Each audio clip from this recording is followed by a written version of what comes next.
Moin Leute, ihr habt euch entschieden, einen Motorroller zu kaufen und wisst nicht, worauf ihr bei der Besichtigung achten müsst.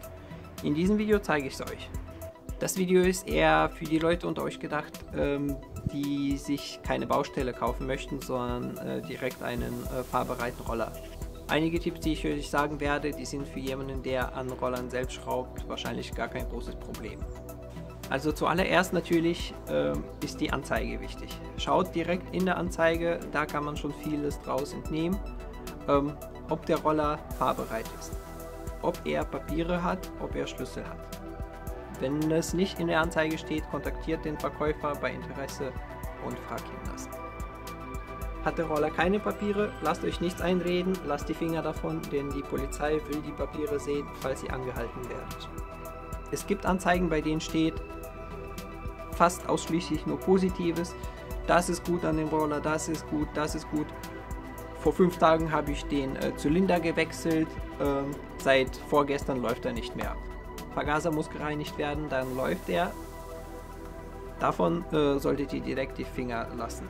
Wahrscheinlich liegt es an der nicht fachgerechten Arbeit an dem Roller, an dem nicht fachgerechten Wechsel des Zylinders. Hat der Roller Papiere, ist fahrbereit und ihr könnt mit den Mängeln, die in der Anzeige aufgeführt sind, gut leben. Macht euch einen Termin aus und schaut euch den Roller selbst an. Ganz wichtig natürlich ist der erste Eindruck, auch schon während der schriftlichen Kommunikation mit dem Händler oder Verkäufer. Und wenn ihr vor Ort seid, dann ebenfalls. Wenn es so ein unangenehmer Typ ist, so mit 3 Tage Bart wie ich, lauft. Nein, Spaß. Also macht euch den ersten Eindruck von dem Verkäufer, ob er einen ehrlichen Eindruck auf euch macht. Wenn er in Zeitnot ist und sagt, hey, das muss hier schneller gehen, dann will er mit 99%iger Wahrscheinlichkeit irgendwas verheimlichen. Da müsst ihr aufpassen und euch die Zeit lassen und euch den Roller richtig gut anschauen. Ist es denn soweit und ihr seid bei dem Fahrzeug angekommen? Schaut es euch von außen einmal an, ob es auch das Fahrzeug aus der Anzeige ist, ob es dem beschriebenen Zustand entspricht. Muss jetzt nicht allzu viel Zeit in Anspruch nehmen. Wichtiger ist ja zu prüfen, ob er auch fährt und ob alles funktioniert. Ganz wichtig, wenn ihr da seid, könnt ihr einmal hier ganz vorsichtig am Auspuff, am Krümmer ein bisschen fühlen, ob er warm ist. Wenn er warm ist, ist es kein gutes Zeichen, denn wahrscheinlich hat er Probleme beim Anspringen im Kaltzustand. Der wurde dann vom Verkäufer schon ein bisschen vorgewärmt. Ich würde euch empfehlen, lasst die Finger davon. Wenn an dieser Stelle alles stimmt, lasst ihn anspringen. Wobei ihr beachten müsst, bei chinesischen Viertaktrollern kann es der Fall sein, also wie bei diesem hier kann es der Fall sein, dass die beim kalten Wetter schlecht anspringen, denn die Viertaktroller, die funktionieren mit Unterdruck. Im Vergaser ist da so eine dünne Gummimembran, die bei kälteren Temperaturen ein bisschen verhärtet und deswegen ein bisschen schlechter Gas annimmt. Ist also kein Problem, wenn er ein paar Sekunden braucht, um anzuspringen. Einige brauchen ein bisschen länger, also anmachen und warm laufen lassen und währenddessen könnt ihr dann die Lichtanlage und die ganze Elektrik prüfen. Wichtig ist, lasst den Motor dabei an, denn anspringen ist eine Sache, anbleiben ist eine andere Sache. Hört dabei vor allem auf den Motor, ob er auch gleichmäßig läuft. Im Kaltzustand sollte der Roller ein bisschen höhere Drehzahlen haben und nach, was weiß ich, 20-30 Sekunden soll die Drehzahl sinken. Der soll aber dabei nicht ausgehen. Bei sehr, sehr vielen Rollern, die verkauft werden, heißt es oft, dass der Akku leer ist, nach langer Standzeit oder wieso auch immer, dass der E-Starter deswegen nicht funktioniert. Da könnt ihr fragen, ob vielleicht eure Freunde oder Bekannte ein Akku haben, eine Batterie. Die könnt ihr dann mitnehmen, vollgeladene Batterie am besten. Dann könnt ihr den E-Starter und die ganze Elektrik auch am besten prüfen oder ein Überbrückungskabel bringen und dann vom Auto starten lassen, oder halt es gibt so Starthilfe-Sets, die könnt ihr auch mitnehmen, die funktionieren auch ganz gut. Wenn es alles nicht der Fall ist und ihr keine Möglichkeit habt, das vor Ort zu testen, dann müsst ihr vorsichtiger sein, denn ich habe schon mal Roller gekauft, da hatte ich mein Starthilfeset nicht dabei, auch kein Akku dabei. Es hat sich herausgestellt, dass die irgendwo einen Kurzschluss hatten und deswegen die Sicherung immer wieder durchgebrannt ist. Ich musste erstmal lange nach der Ursache für den Kurzschluss suchen. Wenn ihr euch diese Arbeit ersparen wollt, entweder Finger davon lassen oder eines der Prüfmöglichkeiten mitnehmen, die ich eben erwähnt habe.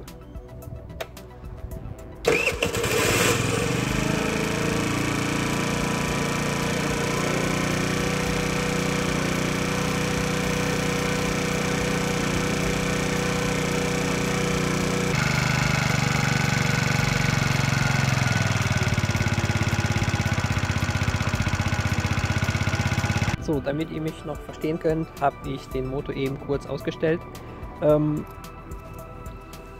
Ihr macht die Zündung an, auch schon bei ausgeschaltetem Motor, wenn der Akku läuft, muss das Bremslicht mit beiden Hebeln funktionieren, hinten und vorne. Das heißt, ihr betätigt den Hebel und schaut euch die Rückleuchte an, ob sie aufleuchtet. Wenn ihr den Roller alleine besichtigt, dann könnt ihr ja nicht gleichzeitig vorne die Bremse betätigen und hinten gucken.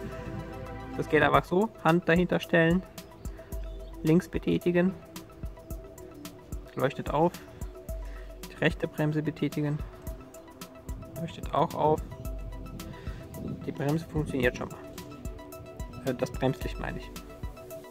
Dann machen wir jetzt den Motor an und prüfen die restliche Elektrik.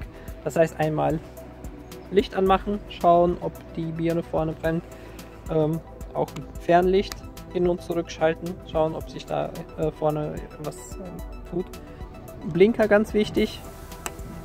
Links klicken, schauen, ob vorne und hinten der linke Blinker funktioniert. Hier mit dem Mittelknopf ablösen.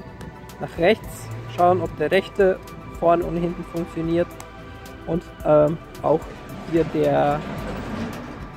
die LED für den Blinker, ob die auch blinkt. Und beim Fernlicht muss auch die Fernlicht-LED aufleuchten. Ist jetzt kein Muss, aber wäre schön, wenn alles funktionieren würde. Dann auch schauen, ob die Tankanzeige funktioniert bei angeschalteter Zündung. Wenn da was drin ist, muss der Pfeil schon nach oben gehen. Und natürlich auch kurz hupen, ob die Hupe funktioniert, auch sehr wichtig. Und das machen wir jetzt alles.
Auch wichtig, hier ein bisschen mit dem Gas spielen, wenn der Roller an ist.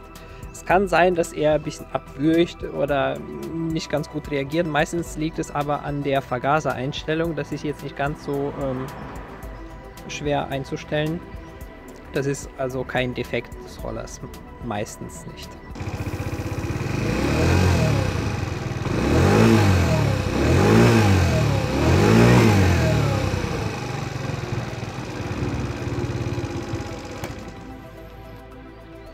Wenn das alles gut geklappt hat, dann können wir uns den Roller genauer anschauen. Das heißt, einmal von außen, können in den Kofferraum schauen, ob da auch genug Platz. Wenn ihr euch bereits einen Helm gekauft habt, schaut, ob der Helm da reinpasst. Bei vielen chinesischen Modellen ist es nicht der Fall. Das ist eine der wenigen Ausnahmen, wo der Helm reinpasst. Ansonsten müsst ihr halt schauen, dass ihr den Helm entweder mitschleppt oder, falls der Roller einen Topcase hat, auch schauen, ob der groß genug ist. Wenn er auf ist, soll er auch ganz gut zugehen. Einfach leicht drücken. Bei einigen geht es ein bisschen schwieriger, ist aber trotzdem noch okay. So, und dann einfach drum herum gehen und schauen. Plastikschäden lassen sich vor allem bei chinesischen Modellen nicht vermeiden, auch bei Markenrollern nicht. Ihr müsst einfach schauen, ob ihr damit leben könnt oder nicht. Also einmal drum herum gehen und schauen, ob es euch alles so passt. Ein ganz wichtiger Punkt bei Zweitaktrollern, wenn der Roller ein bisschen gelaufen ist und das Öl sich verflüssigt hat, solltet ihr schauen, ob unten vielleicht irgendwas raustropft. Lasst ihn ein bisschen stehen, schaut an dieser Stelle. Ganz wichtig ist, da wo die Ölpumpe verbaut ist in dem Raum. Das ist bei einigen Zweitaktrollern hier an dieser Stelle, bei anderen unter dem Helmfach.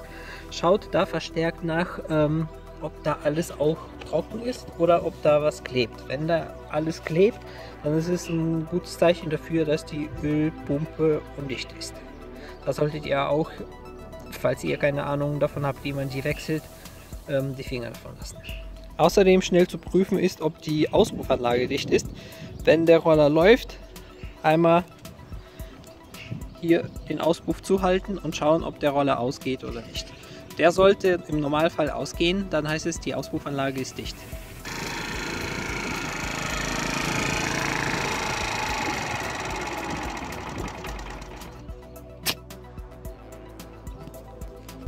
Schaut unbedingt auf die Reifen. Erstmal Reifenprofil ist wichtig. Und hier vor allem an den Seiten, bei älteren Reifen bilden sich so kleine Mikrorisse, die kann man aber schon ganz gut sehen. Das ist auch wieder ein Zeichen dafür, dass die Reifen alt sind und gewechselt werden sollten. So ein Reifenwechsel kostet aber nicht viel in Werkstätten. Von daher, wenn euch der Roller gefällt und es nur an den Reifen liegt, dann handelt einfach den Preis ein bisschen runter. Ein sehr, sehr wichtiger Punkt ist der Lenkkopflager. Ihr solltet schauen, dass ihr den Roller lenken könnt, ohne dass da irgendwas stört, ohne dass da irgendwas knackst und ohne dass das Lenkrad ein Spiel hat. Das heißt, am besten bockt ihr ein bisschen auf, so dass das Vorderrad in der Luft hängt, und ich setze mich jetzt drauf und dreht langsam das Lenkrad von rechts nach links. Achtet, dass er kein Spiel hat, das heißt, wenn ihr ihn wackelt, soll das Rad direkt mitwackeln, dass da nichts knackst, dass da nichts stört, dass da nichts schleift. Wenn es so ist, dann ist es hier an der Stelle auch alles okay. Wenn wir schon dabei sind, können wir direkt das Lenkradschloss prüfen. Dafür drehen wir das Lenkrad komplett nach links, Schlüssel eindrücken und komplett nach links drehen. Wenn wir den Schlüssel rausnehmen, sollte das Lenkrad sich nicht mehr nach rechts drehen lassen. Ist dem nicht so und das Lenkrad dreht sich ganz normal, als wäre da kein Schloss drin. So. Ist es kein gutes Zeichen, dann wurde da wahrscheinlich irgendwas rumgewerkelt oder man hat schon mal versucht, den Roller zu stehlen. Ein ganz, ganz wichtiger Punkt, vor allem für das schwache Geschlecht unter uns, ist der Hauptständer. Wie leicht lässt sich ein Roller auf den Hauptständer stellen, ist sehr wichtig, denn ihr müsst ständig absteigen, aufsteigen. Lasst ihn vom Hauptständer runter und versucht ihn wieder aufzustellen. Normalerweise sollte es so gehen, wenn der Roller gerade steht, müsst ihr nur mit dem Fuß drauf treten und er ist aufgebockt.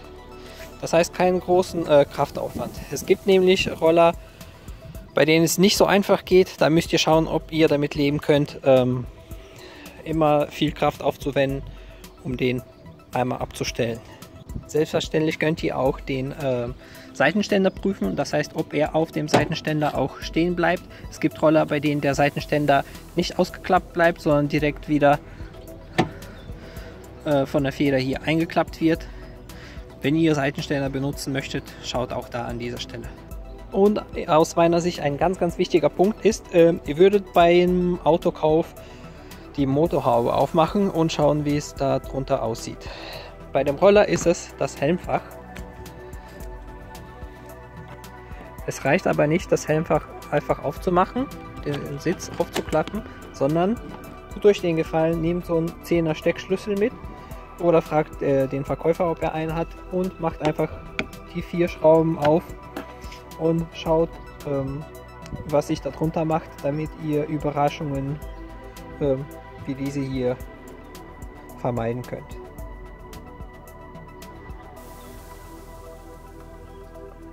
Und zu guter Letzt fragt den Verkäufer explizit danach, ob der Roller irgendwelche Schäden hat oder Makel hat, und achtet auf seine Reaktion. Da könnt ihr auch schon einiges an seiner Reaktion ablesen.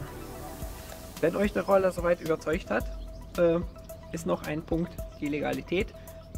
Fragt nach den Papieren für den Roller und vergleicht die Fahrgestellnummer in den Papieren mit dem auf dem Roller. Die Fahrgestellnummer befindet sich meist hier unter dem Lenkrad unter dieser Abdeckung. Die ist im Metall eingraviert.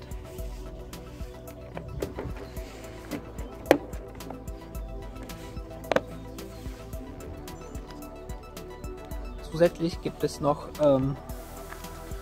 solche aufgedruckten Labels. Die sind nicht so aussagekräftig, weil man kann die ja mehr oder weniger fälschen und von anderen Rollern machen und hier dran tackern. Dann gibt es noch Modelle, wo die Fahrgestellnummer sich unter dem Sitz befinden. Die sind meistens auch irgendwo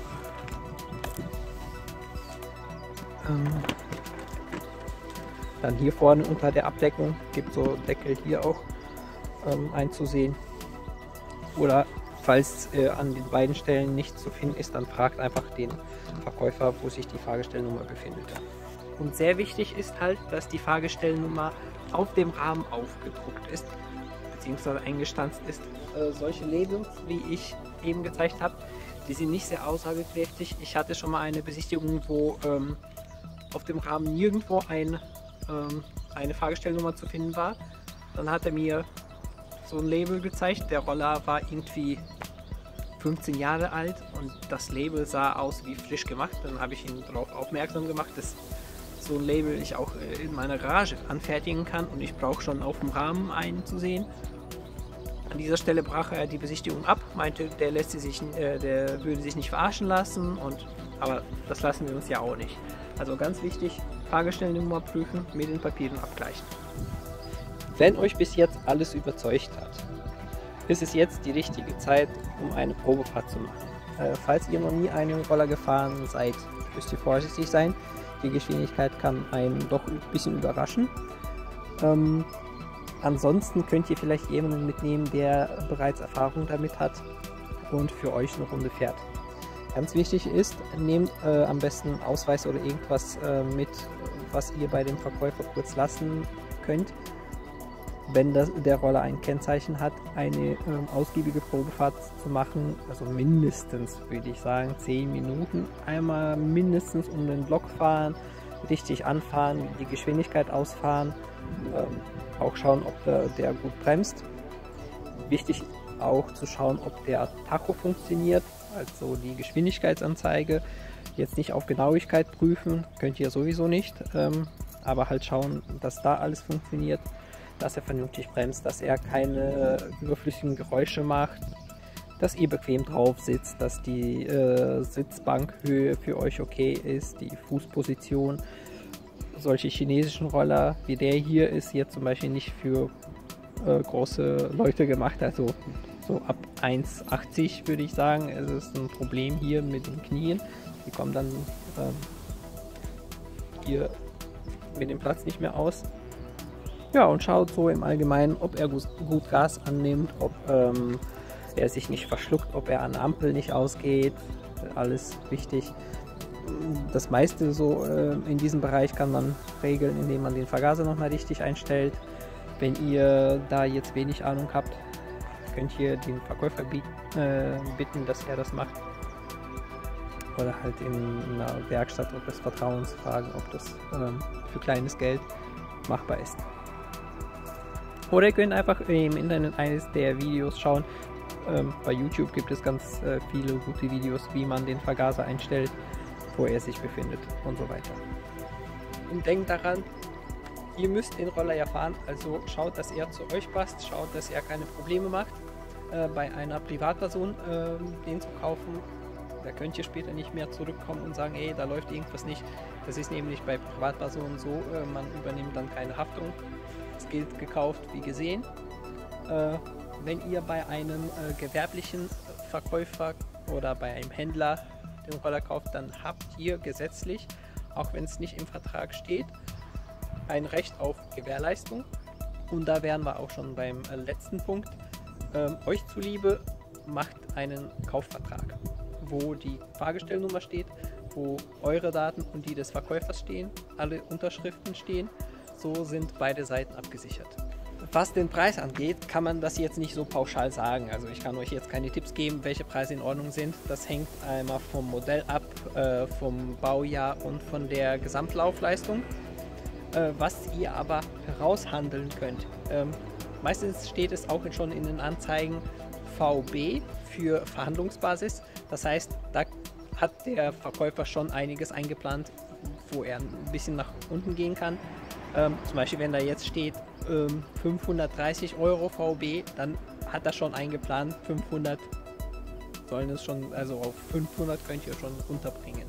Auch wenn da jetzt nicht VB steht, kann man da vielleicht irgendwo was noch rauskitzeln. Wenn irgendwas am Roller ist, was nicht in der Anzeige steht, irgend so eine, was weiß ich, ein kleiner Riss in der Plastikverkleidung oder sonst irgendwas, da geht schon ein bisschen noch was. Wenn ihr nicht so viel Ahnung von Rollern habt, könnt ihr vielleicht jemanden mitnehmen, der ein bisschen mehr Ahnung hat und euch bei der Verhandlung und auch bei der Besichtigung hilft. Ansonsten tut nicht auf wichtig, so als würdet ihr alles wissen, weil es fällt schon meistens auf, vor allem wenn ihr aus Versehen irgend so einen Quatsch sagt, wo der Verkäufer merkt, ich habe doch nicht so viel Ahnung.